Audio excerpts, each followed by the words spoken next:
Goeiemôre broeders en susters. Baie welkom aan almal van u. As jy nog plek soek, hier is nog plek hier voor. Soos altyd. Baie plek. Ons sê baie welkom aan besoekers wat vanoggend hier kan wees. Ons sê ook welkom vir diegene wat op die internet inskakel vanoggend. Ons gee vanoggend die blomme hier voor in die kerk. Gee ons vir Peer Holloway. Nou Hester, ek het gesien jy het pas ingekom. Ja, Hester. Julle Peer het die afgelope week 'n baie groot darmoperasie ondergaan. En toe het hy ook gehoor dat hy verder chemobehandeling moet kry vir 'n graad 3 kankerbehandeling. Ons wil hier werklik vra om vir hom te bid en vir Hester. Ek sien sy is hier volgens saam met die 3 dogters. Kom ons dra hierdie gesin ook in hierdie tyd aan die Here op en hierdie blomme gaan dan vanoggend vir Hester en Peer en saam met hulle vir hulle dogters. Mariet Oukamp is nog steeds in Louis Luypold Hospitaal waar sy herstel. En dan het ons gehoor dat Deur Engelbreg ook weer in die hospitaal opgeneem is. En dan is ons baie dankbaar dat Eljo Kutse ontslaan is en dat daar medikasie is wat haar kan help. Ons verklaar nou saam met mekaar dat ons hulp is in die naam van die Here, hy wat die hemel en die aarde gemaak het. Geliefdes in ons Here Jesus Christus, genade en vrede vir julle, van hom wat is en wat was en wat kom, en van die 7 geeste voor sy troon, en van Jesus Christus, die geloofwaardige getuie, die eerste wat uit die dood opgestaan het, die heerser oor die konings van die aarde. Amen. Kom ons sing tot lof van die Here vanoggend Psalm 98. Ons sing daarvan vers 1 en 2, dis op bladsy 490, die Kloeteberuiming, Psalm 98, vers 1 en 2.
Ons gaan nou saam belydenis doen van ons ongetwyfelde Christelike geloof.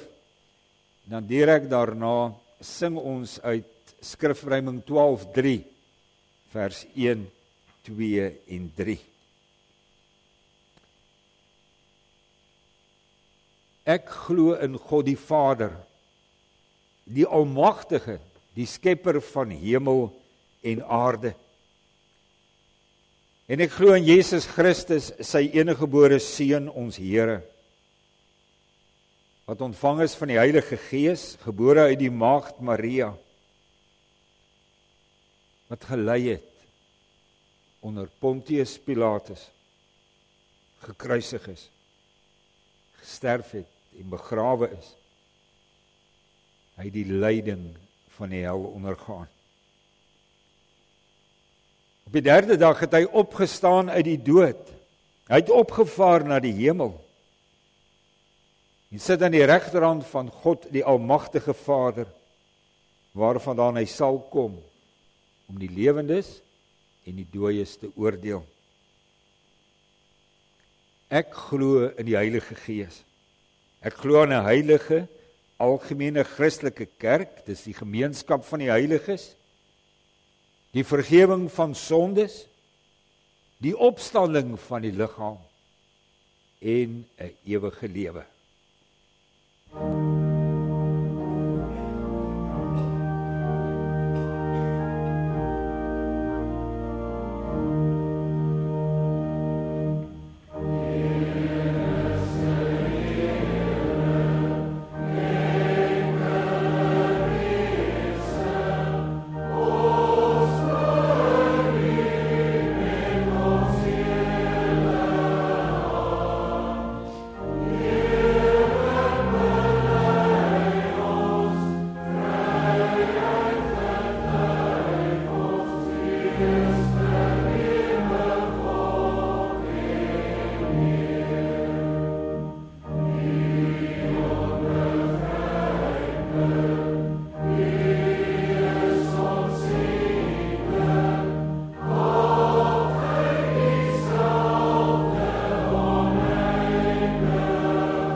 Kom ons luister nou na die wet van die Here uit Eksodus hoofstuk 20.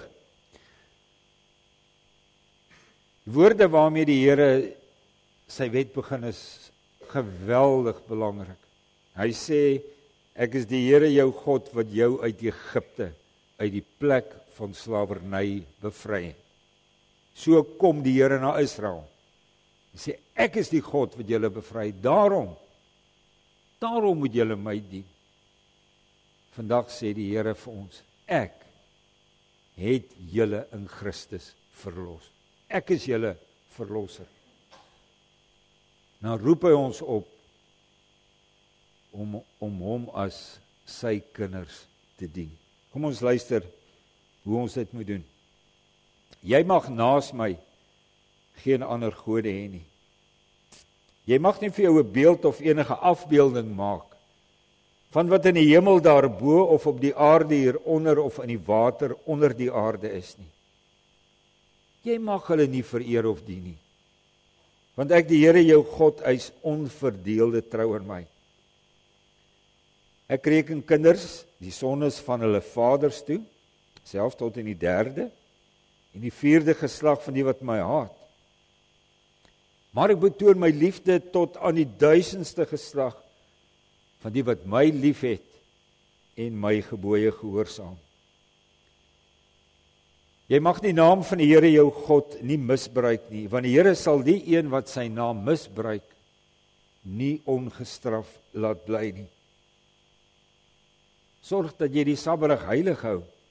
6 dae moet jy werk en alles doen wat jy moet, maar die 7de dag is die Sabbat van die Here jou God. Dan mag jy geen werk doen nie. Nie jy of jou seun of jou dogter of die man of vrou wat vir jou werk, of enige dier van jou of die vreemdeling by jou nie. Die Here het in 6 dae die hemel en alles daarin gemaak, die aarde en alles daarop, die see en alles daarin. Op die 7de dag het hy gerus, en daarom het die Here dit as 'n gereelde rusdag geheilig. Eer jou vader en jou moeder, dan sal jy lank bly woon in die land wat die Here jou God vir jou gee. Jy mag nie moord pleeg nie, jy mag nie egbreek pleeg nie, jy mag nie steel nie. Jy mag nie vals getuienis teen 'n ander gee nie. Jy mag nie iemand anders se huis begeer nie. Jy mag nie sy vrou begeer nie. Ook nie sy slaaf of slavin, 'n bees of 'n donkie, of enigiets anders wat aan hom behoort nie.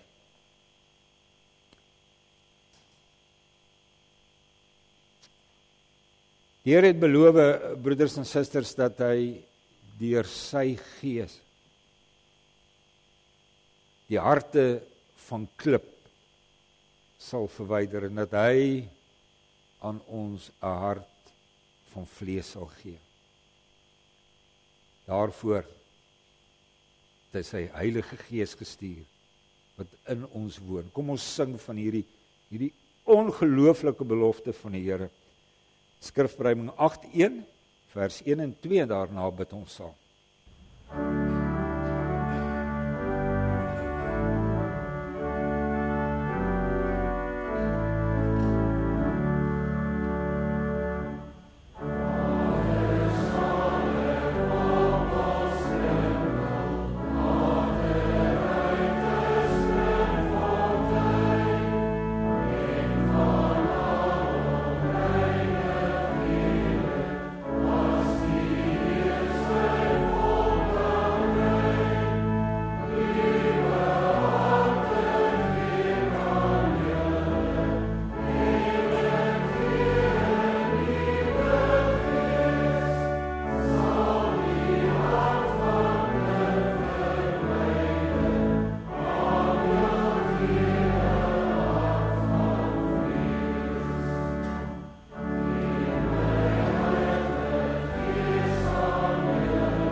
Ons hemelse Vader, dis met 'n lied in die hart dat ons vanoggend opgekom het na hierdie ontmoeting met U, ons God. As 'n lied in ons hart, Here, oor U grootheid, oor U heerlikheid as ons God. Daar's 'n lied in ons hart oor U geweldige omgee vir mensies soos ons, ook soos wat ons vanoggend hier sit. Daar's 'n lied in ons hart omdat U in Jesus Christus U Seun ons met U versoen het. Daar's 'n lied in ons hart omdat U Gees aan ons gegee het.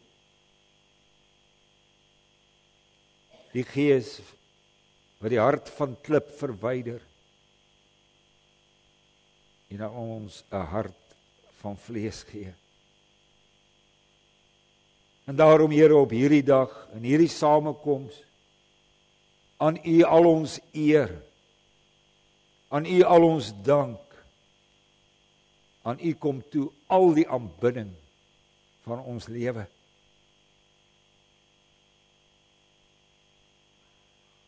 Here, ons wêreld waarin ons vandag lewe,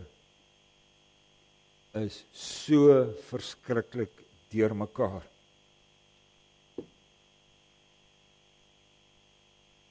Lande is in oorlog met mekaar. Gewapende hommeltuie, vol lugruimtes. Siele word afgeskiet. Dit saai verwoesting. Soveel mense lewens word beëindig.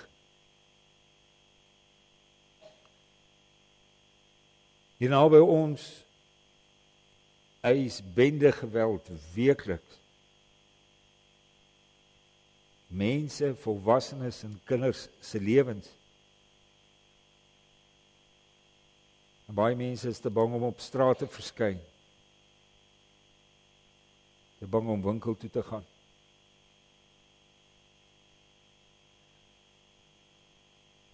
En Here, hoor ons as ons tot U roep, as U kinders, as ons smeek, Here, wil U tog hierdie vernietigende werk van die bose in ons wêreld stuit. Ons bid vir 'n bekering in mense se harte.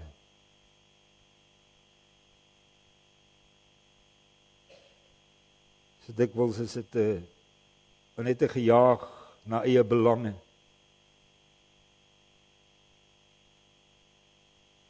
Gee bekering, sodat mense ook aan ander kan dink. Sodat ander se belange ook vir hulle sal tel. Ons dink vanoggend, Here, in ons gebed aan baie van U kinders wat wêreldwyd vervolg word en selfs met hulle lewe moet boet, omdat hulle onvoorwaardelik Jesus Christus as Here en Koning bely. Here, U sê in U woord dat hierdie dinge gaan gebeur.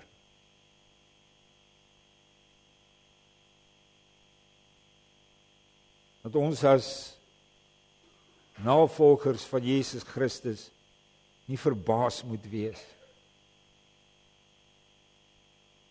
So die kruis wat ons moet dra. Maar ons wil bid dat U al U kinders in die eerste plek sal versterk in die geloof, dat U hulle ook sal beskerm en bewaar. Geen al die kinders daar die absolute sekerheid in die hart dat daar niks is, letterlik niks is, wat hulle van U liefde sal kan skei nie. Maar Here, laat ons ook nie uit vrees stil bly oor ons Here en ons Koning nie. Mag ons elkeen om bely waar ons leef en waar ons werk.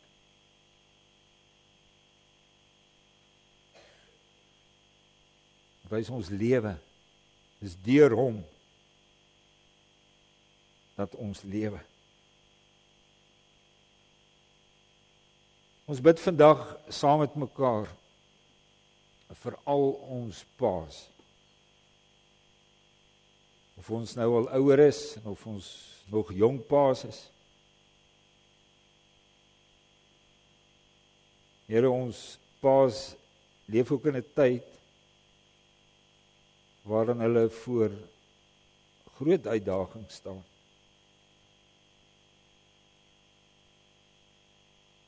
Ons pa se daaglikse werk kan hulle so maklik opslurp, al hulle tyd, al hulle energie.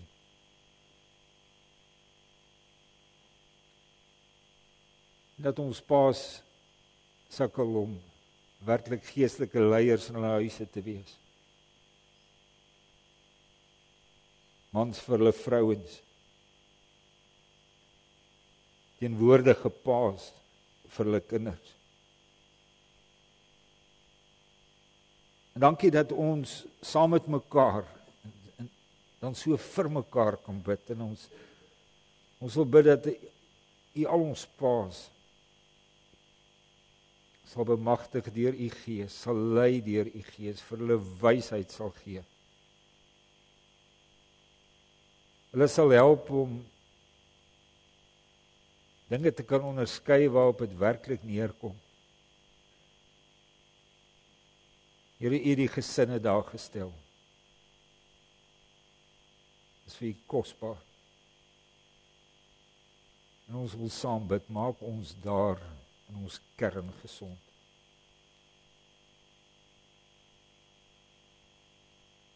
Seën vir ons en ons gesinne. En mag ons kinders ook opgroei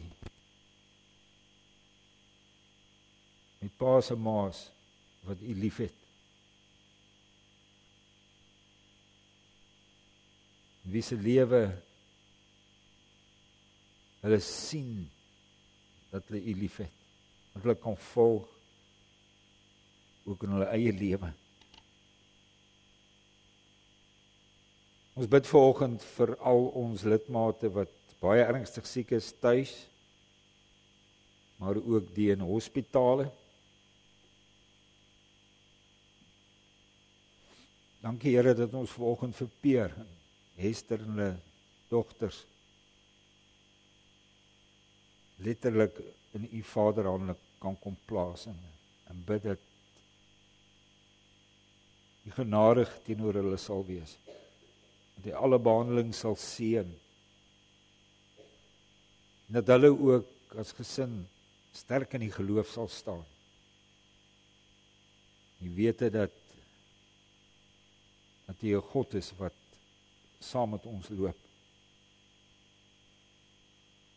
Dankie vir beterskap wat U gee vir lidmate in die hospitale, wat ontslaan is. Ons eer U daarvoor, ons dank U daarvoor. En ons sê vanoggend ook vir U dankie Here, vir al ons medici wat na ons kyk. Ja, ons weet dis hulle werk. Maar Here, vir hulle is dit ook nie elke dag maklik nie. En ons bid dat U hulle besonderlik naby sal wees, vir hulle insig sal gee en wysheid, om ons te kan help wanneer ons liggaamlik so swak is. Vergewe, Here, al ons sondes. Ons bely dat ons U Gees so dikwels bedroef. Neem U Gees tog nie van ons weg nie. Maar mag hy ons steeds vernuut, elke dag, na die beeld van ons Here Jesus Christus. Ons bid dit in sy naam. Amen.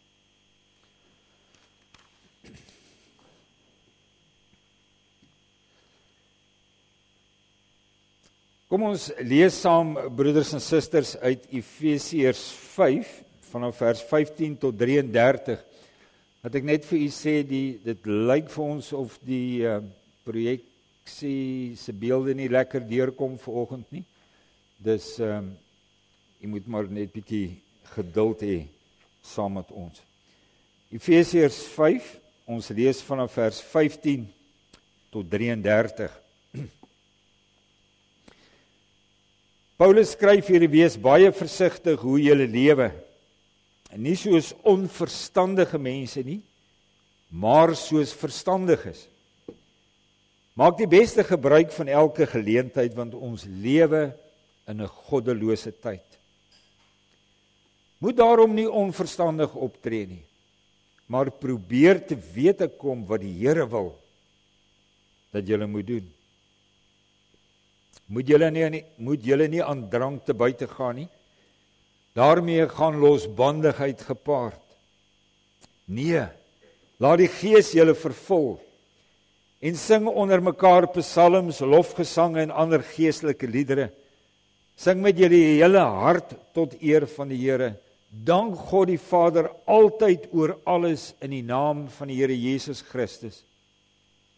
Wees uit eerbied vir Christus aan mekaar onderdanig. Vrouens, wees aan julle mans onderdanig, net soos julle aan die Here onderdanig is. Die man is die hoof van die vrou, soos Christus die hoof van die kerk is. Christus is ook die verlosser van die liggaam, sy kerk. Soos die kerk aan Christus onderdanig is, moet die vrouens in alles aan hulle mans onderdanig wees. Mans, julle moet julle vrouens lief hê soos Christus die kerk liefgehad en sy lewe daarvoor afgelê het. Dit het hy gedoen om die kerk aan God te wy, nadat hy dit met die water en die woord gereinig het, sodat hy die kerk in volle heerlikheid by hom kan neem, sonder vlek of rimpel of iets dergeliks, heilig en onberisplik. Die mans behoort hulle vrouens so lief te hê soos sy eie liggame. Wie sy vrou lief het, het homself lief, want niemand het nog ooit sy eie liggaam gehad nie. Inteendeel, hy voed en versorg dit soos Christus met sy kerk doen, omdat dit sy liggaam is, waarvan ons lede is. Daar staan in die skrif, daarom sal 'n man sy vader en moeder verlaat en saam met sy vrou lewe, en hulle twee sal een wees. Daarin, of hierin lê 'n diep geheimenis opgesluit, en ek pas dit toe op Christus en die kerk. Maar dit is ook op julle van toepassing. Elkeen moet sy vrou so lief hê soos hy homself lief het, en 'n vrou moet aan haar man eerbied betoon. Kom ek lees weer vers 18 vir ons, 19, 20. Nee, laat die Gees julle vervul en sing onder mekaar psalms, lofgesange en ander geestelike liedere. Sing met julle hele hart tot eer van die Here. Dank God die Vader altyd oor alles in die naam van ons Here Jesus Christus. Wees uit eerbied vir Christus aan mekaar onderdanig. Kom ons probeer.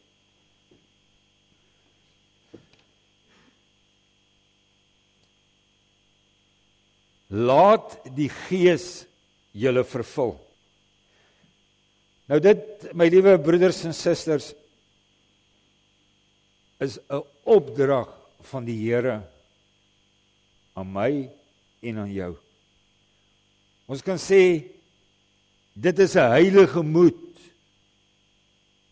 vir elke kind van die Here, vir elke gelowige. En dit plaas natuurlik ons voor die vraag, leef ek werklik geesvervuld? Is ek geesvervuld? Nou, my liewe broeders en susters, oor wat die vervulling van die Heilige Gees presies beteken, bestaan daar ongelukkig vandag geweldig baie verwarring. Net die afgelope week het ek 'n hele paar navrae juis hieroor gekry,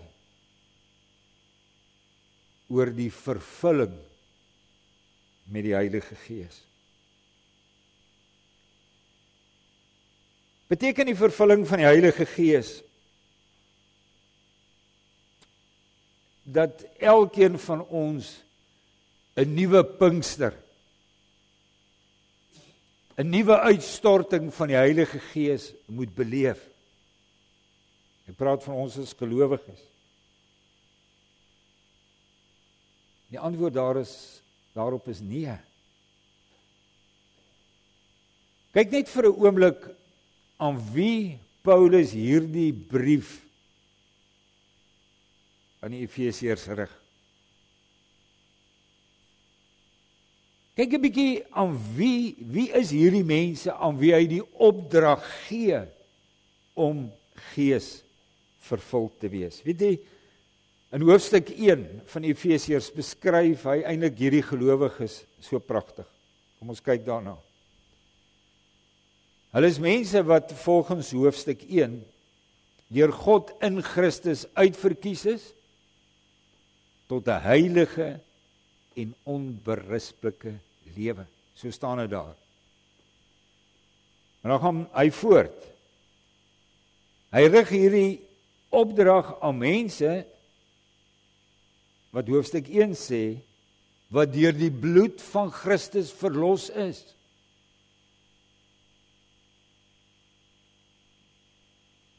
Hy rig hierdie opdrag aan mense.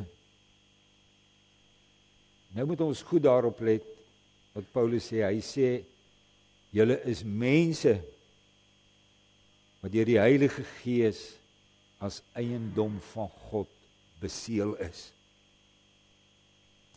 Ek hoop jy kan sien, hulle is dus mense wat reeds die Heilige Gees ontvang het. Dis aan daai mense wat Paulus kom met die opdrag, leef gees vervuld. Nou hierdie opdrag wat ons hier kry, beteken ook nie dat ons aan die begin van ons geestelike lewe met ons wedergeboorte 'n sekere mate van die Heilige Gees ontvang, om dan later by die vervulling van die Heilige Gees 'n groter deel van die Gees te ontvang. Onthou tog mooi dat die Heilige Gees is 'n persoon. Is 'n persoon wat nie gedeeltelik, dat jy nie maar gedeeltelik kan ontvang nie. Hy is in sy volheid as persoon met jou, of jy is geheel en al sonder hom. Om met die Gees vervul te wees, broeders en susters, beteken ook nie dat ons eers tot geloof en bekering moet kom en dan op 'n heel wat later stadium die Heilige Gees ontvang as 'n soort van 'n tweede seën wat die Here aan ons gee na ons wedergeboorte. Baie mense reken ongelukkig so. En dan is hulle naastiglik op soek na wat genoem word hierdie tweede seën in hulle lewe. Jy weet nie, wanneer die Bybel oor die Heilige Gees praat, is sy vertrekpunt altyd daai absolute vaste wete dat diegene wat in Jesus Christus glo, wat waarlik in hom glo, dat hulle wat deel is van sy kerk, van Jesus Christus se liggaam, het die Heilige Gees ontvang. Mens kan sê, dis die heerlike genade waarheid van my en jou lewe, as ons waarlik in Christus glo.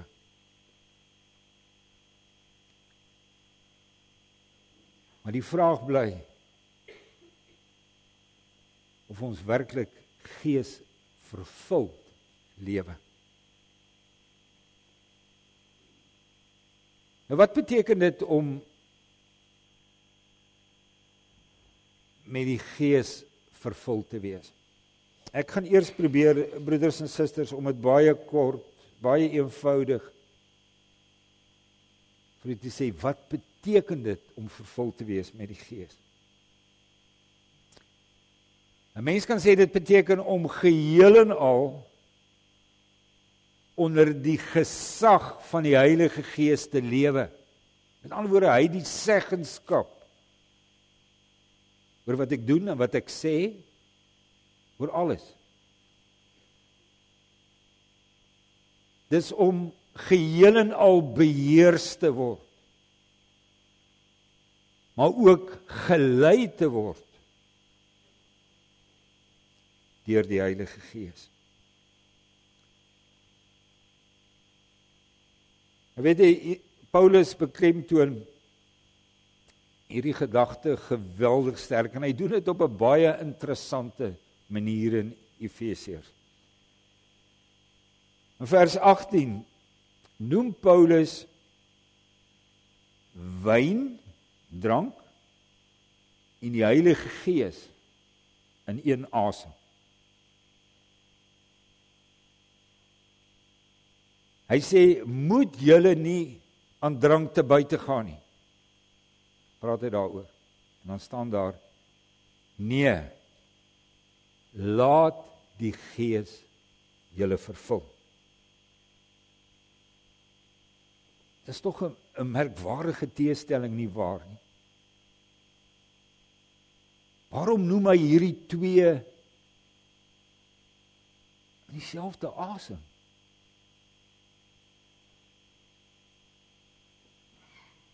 Wanneer iemand vol wyn is, en dit weet ons almal, is daai wyn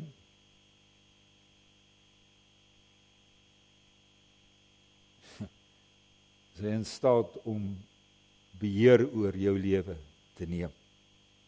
En neem hy oor. As iemand vol wyn is, dan oorheers die wyn in hom. Dit word 'n mag in hom groter as wat hy self is. En dit laat hom dinge doen wat hy andersins nooit sou doen nie. Laat hom dinge sê en doen wat hy by sy gewone nugter verstand nooit sou gedoen het nie. Nou skryf Paulus net so. Neem die Heilige Gees oor as iemand werklik met die Gees vervuld is.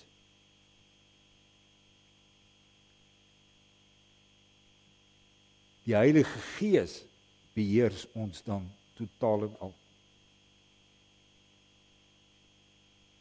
Die Heilige Gees laat vir iemand dinge doen wat hy uit sy natuurlike, gesondige geaardheid nie sou wou doen.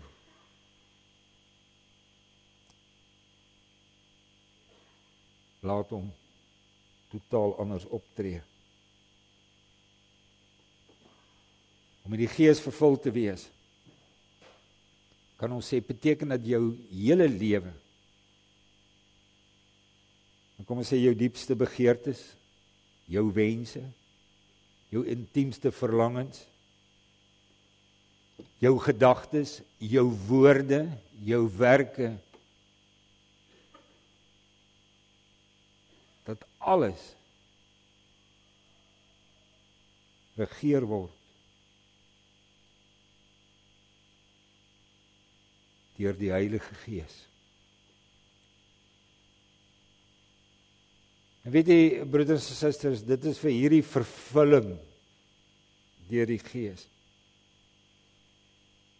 dat ek en jy daagliks moet bid. Dis iets waaraan ons kliphard in ons lewe moet werk. Want dit is deur 'n lewe onder beheersing van die Heilige Gees dat God daardie nuwe lewe in ons laat deurbreek. Daardie nuwe lewe wat ons in Christus ontvang het. Hy laat dit net meer en meer deurbreek. Letterlik in elke faset van ons lewe. Deur die Heilige Gees wil hy sien, wil God, ja, begeer hy dit, dat ek en jy in alles wat ons doen, meer en meer die beeld gaan vertoon van ons Here Jesus Christus. Daarom Paulus se dringende opdrag aan die Efesiërs. Julle het die Gees ontvang. Leef dan nou Gees vervul. En nou is die vraag, broeders en susters, maar hoe lyk 'n Gees vervulde lewe? Nou daaroor kry ons verskillende beskrywings in die woord van die Here. In Galasiërs 5 sê Paulus dat 'n geesvervulde lewe die heerlike vrug van die Gees openbaar. En dan noem hy hulle liefde, blydskap, vrede, lankmoedigheid, vriendelikheid, goedheid, getrouheid, sagmoedigheid, selfbeheersing. Maar weet jy, hier in Efesiërs wat ons saam gelees het, kry ons vir my so 'n pragtige beskrywing van hoe lyk 'n geesvervulde lewe, baie prakties. Ek gaan dit nie waag om die bord te gebruik nie, dis luister net mooi. Baie letterlik sê Paulus hier in Efesiërs 5, hy sê, word vervul met die Gees, dit is sy opdrag. En hoe lyk dit nou? Dan sê hy, altyd sprekende, ek vertaal nou baie letterlik, altyd sprekende met mekaar, deur psalms, lofgesange en geesgedryfde liedere. Hy sê altyd singende en juigende in julle hart, tot eer van die Here. Hy sê altyd lofprysende God, vir alle dinge in die naam van die Here Jesus Christus. En dan sê hy, en altyd onderdanig wesende aan mekaar in die vrese van Christus. Ek hoop jy kan sien 'n geesvervulde lewe, kan ons sê, is in die heel eerste plek een groot loflied aan God die Vader, aan God die Seun en aan God die Heilige Gees. Dis 'n lewe waarin ons elkeen individueel, maar ons ook as gelowiges saam God verheerlik, God dank vir alles wat hy in Christus aan ons gegee het. Daarom is ons sang as gemeente so enorm belangrik. Dit getuig van 'n geesvervulde lewe.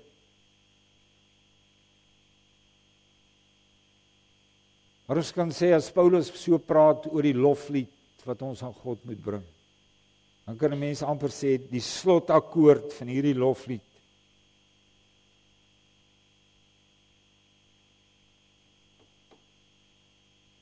is daardie wonderlike ding dat kinders van die Here aan mekaar onderdanig is.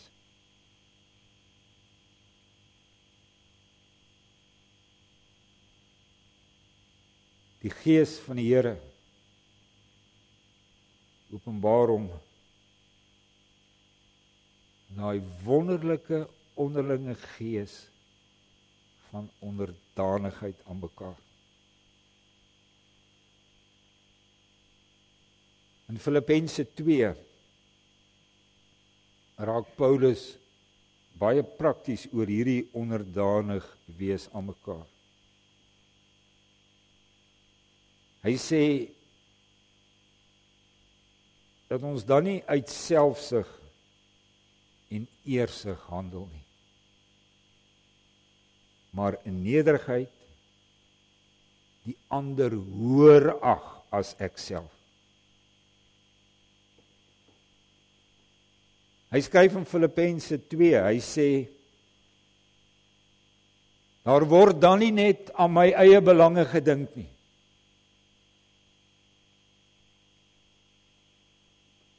Maar dan dink ek ook aan die belange van my medegelowige.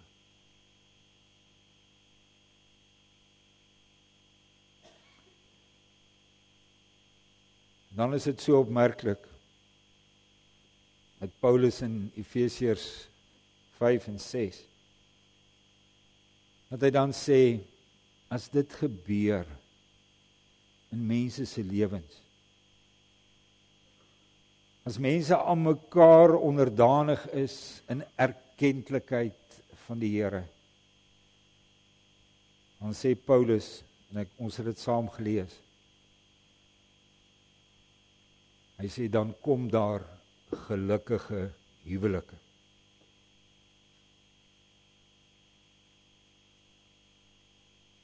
Hy sê, as dit gebeur, kom daar gesonde huisgesinne, ouer-kind verhouding. Paulus gaan selfs verder, hy sê, dan kom daar 'n stabiele samelewing, gelukkige werksverhouding. Jy kan dit gerus gaan lees, hoe hy dit absoluut toepas, op die huwelik, die gesin, en werksverhoudinge. Ek dink, broeders en susters, en dit kan ons vir mekaar sê vandag, wat ons werklik nodig het, in ons lewe van elke dag in ons huise, in ons gemeentes, in ons land en in die wêreld.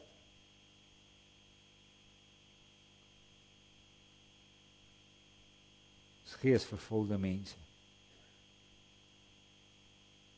Manne en vroue en kinders wat bereid is om te buig onder die heerskappy van die Heilige Gees.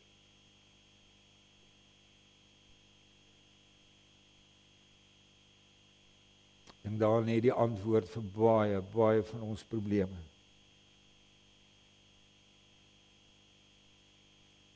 Wat moet ek nou doen om geesvervuld te wees? Net 2 dinge. Vra in alles. Letterlik in alles. Wat is die wil van die Here? Weet jy, in vers 17 sê Paulus baie uitdruklik, hy sê, moenie onverstandig optree nie. Maar dan sê hy vir ons, probeer te wete kom wat die Here wil dat julle moet doen. Dis voor ek iets doen, voor ek iets sê, dat ek die vraag beantwoord. Wat wil die Here hê? Moet ek doen? Dit plaas op ons 'n groot verantwoordelikheid. Wat ons kan doen omdat ons bemagtig is deur die Gees van God. Om geesvervuld te lewe, moet ek en jy sonder ophou vir onsself bid en vir mekaar bly bid. Baie bid. Want God gee sy genade en sy Heilige Gees aan hulle wat hom met hartlike sigte sonder ophou daarvoor vra. Daarvoor bid. Maar hom ook daarvoor dank.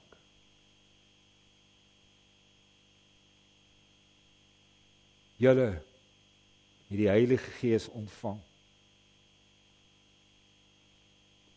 Ek het my gees aan julle gegee, sê God. Laat die Gees julle dan ook vervul. Weet jy, ek dink dis God se vurige verlange. 'n intense verlange vir ons as sy kinders. Dat ons gees vervuld sal lewe.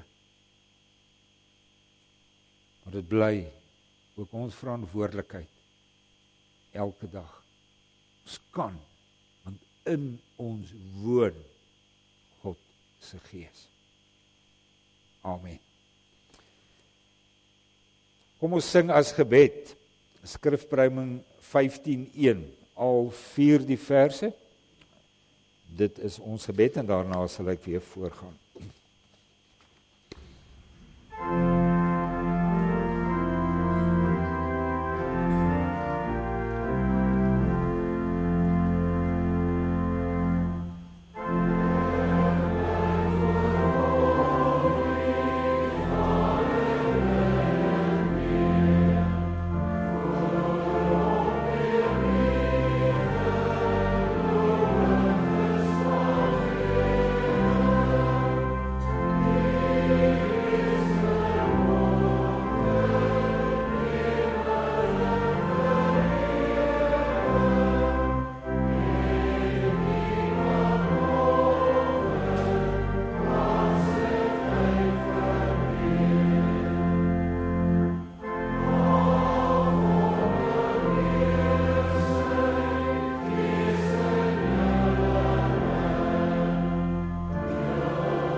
Ons liefdegawes vandag, broeders en susters, is vir die diakonale kas en vir die Bolandse bedieningsfonds. Jy kan dit by die deure afdra, jy kan dit elektronies inbetaal of deur Zapper, wat ook al vir u die maklikste is. Ons gaan nou afsluit met lied 432. Ons gaan sing vers 1 en 2. Nou dit is 'n lied wat dalk minder bekend is by ons en daarom het die projektorspan die note bygesit. Ek dink dan sing ons om baie lekkerder saam. Dus kyk gerus daarna, dis lied 432, ons sing vers 1 en vers 2, daarna bly u staan vir die seën van die Here.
Maar God wat vrede gee, julle volkome aan hom toegewyd maak, en julle geheel en al, na gees, siel en liggaam so bewaar, dat julle onberispelik sal wees, wanneer ons Here Jesus Christus weer kom. Hy sal dit ook doen, want hy wat julle geroep het, is getrou.